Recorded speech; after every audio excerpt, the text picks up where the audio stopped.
शिप्रा दुल्हन के भेस में किसी परी के जैसी लग रही थी। उसे देखकर लगता था कि ऊपर वाले ने बहुत ही फुर्सत से उसे बनाया था। उसकी खूबसूरती देखकर कोई भी अपना होश खो बैठे, ऐसी थी उसकी खूबसूरती। आज उसकी शादी विहान रायजादा से होने जा रही थी, जो कि रायजादा फैमिली का इकलौता चिराग था। शिप्रा भी शहर की जानी मानी हस्ती राजदीप राय की बेटी थी और बलवंत राय की पोती थी। शिप्रा का एक छोटा भाई भी था जो अभी कॉलेज में पढ़ता था। राय फैमिली का अच्छा खासा नाम था विशालगढ़ में।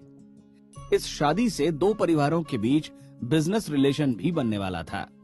शहर की जानी मानी हस्ती के परिवार से होने के कारण शिप्रा और विहान भी एक दूसरे को जानते थे। शिप्रा जैसी लड़की को पाकर विहान भी खुश था। शिप्रा की तरह शिप्रा का घर भी किसी दुल्हन की तरह सजा हुआ था।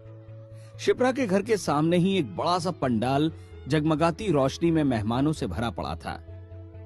शहर की जानी मानी हस्तियां इस शादी की गवाह बनने के लिए यहां एकत्रित हो रखी थीं। कुछ ही देर में बारात दरवाजे पर आने वाली थी। शिप्रा के घर से कुछ ही दूरी पर एक मंदिर था।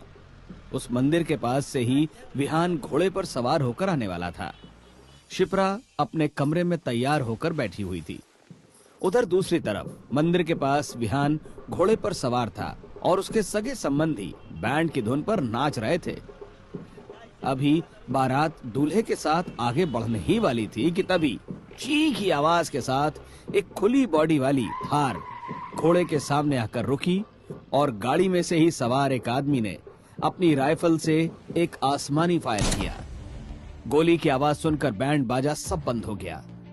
गोली की आवाज सुनकर भीड़ को चीरते हुए धर्मवीर रायजादा बाहर आया और गाड़ी के सामने आकर चिल्लाते हुए बोला, कौन है जिसने बारात के सामने अपनी गाड़ी खड़ी कर दी? धर्मवीर रायजादा के पीछे ही उसके बाकी रिश्तेदार भी आकर खड़े हो गए थे। वो भी जानना चाह रहे थे कि आखिर कौन है जिसने बारात का रास्ता रोकने की हिम्मत की है। तभी गाड़ी का दरवाजा खोलकर एक शख्स बाहर आया। लंबा चौड़ा शरीर, रॉब वाली मूछें और होठों में एक सिगार दबा हुआ। जैसे ही धर्मवीर रायजादा की नजर उस शख्स पर पड़ी, उसके मुंह से निकला, मुख्तार भाई, आप यहाँ? धर्मवीर रायजादा के मुंह से अपना नाम सुनकर मुख्तार के चेहरे पर एक हल्की मुस्कान खेल गई। तो तुम मुझे जानते हो? कैसी बात कर रहे हैं मुख्तार भाई, आपको कौन नहीं जानता है?